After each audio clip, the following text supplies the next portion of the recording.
Hello everyone, it is Megan Wisner Quinlan and I'm here today to share another 6-day challenge. This is the spring one and it's all about polka dots today. Polka dots are one of my favorite motifs and circles just in general, and I thought it would be fun for me to show you some of the ways that I like to use up scrap papers, old gel prints, and make these beautiful little polka dots. So what I wanted to do was pick some colors that I've been really excited to work with lately. So this is kind of my color palette that I've been working in right now. And this is a super fast, easy thing to do when you're feeling stuck and you don't know what to do. You just need to pick some colors of paint that you like. I also like to use these hole punches. You could fussy cut your circles and cut them by hand. And I have some brushes and a pencil and a credit card too.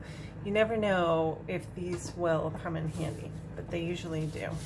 So I'm gonna grab just a plain piece of white paper.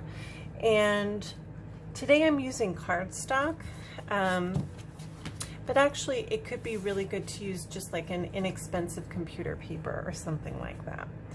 And although I have all these brushes, what I've been noticing is I've been having a lot of fun using my hands,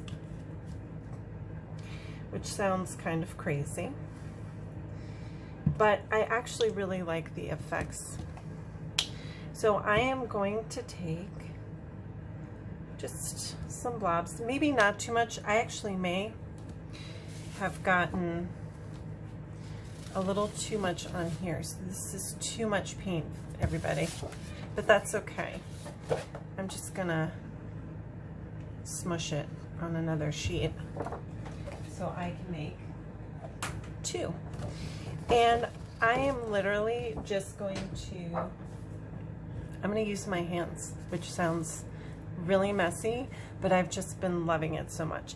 The other thing that I have just recently learned that makes this look magical is the power of white paint in these kinds of abstract, I don't know, landscapes maybe.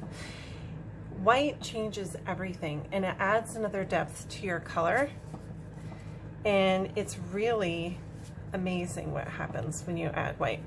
So what I'm doing is I'm going to work a little bit with the darkest color, and I'm gonna spread that out so I have some real pure sections of that color, okay? And you do want it a little thick. I just made it too thick at first, but it's still very thick, okay? And the reason for that is you want to be able, I'm gonna wipe some of this off just so I have like here, I'll use my other finger, haha.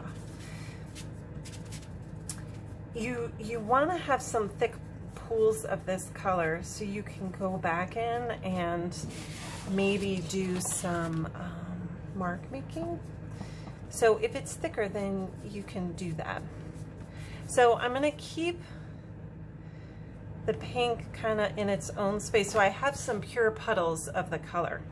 But now I'm going to start revisiting my white puddles, okay? And I'm going to go kind of in a different direction with it.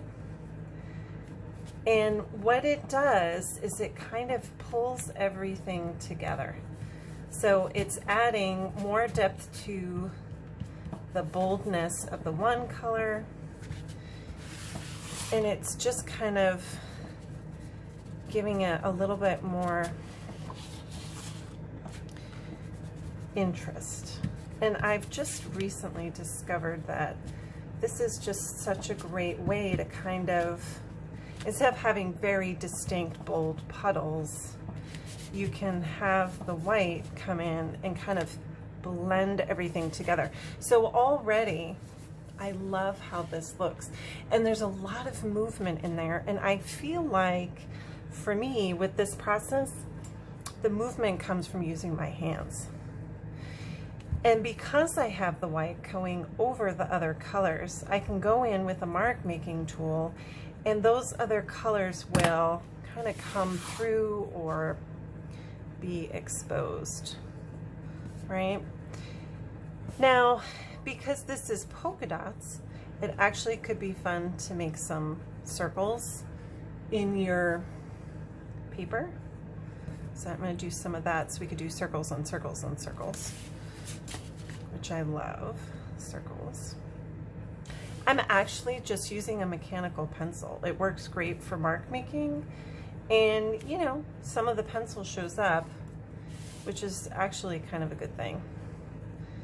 I'll just do some more hash marks over here, but it's fun to kind of remove some of the paint in this way. Plus, should you let this dry and you go back over it, you could really add even more like texture to your paint.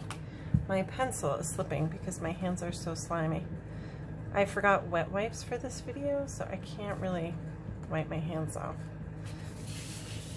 But you see how also the mark making can also pull everything together, especially if you're going over layers of color.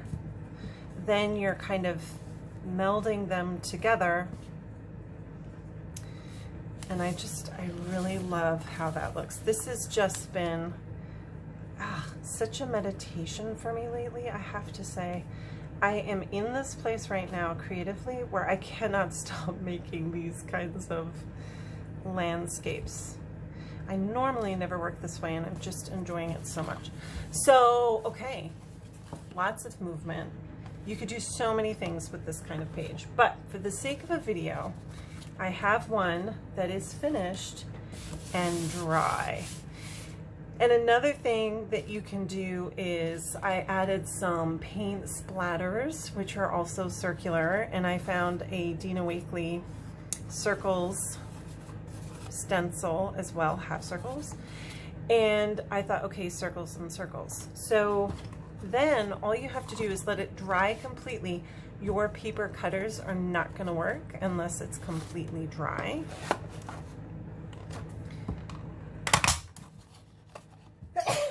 Oh my gosh, so sorry for the sneeze. Okay.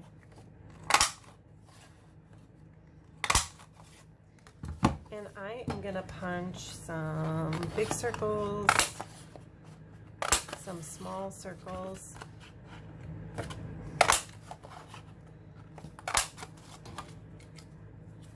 And look how beautiful these are, right?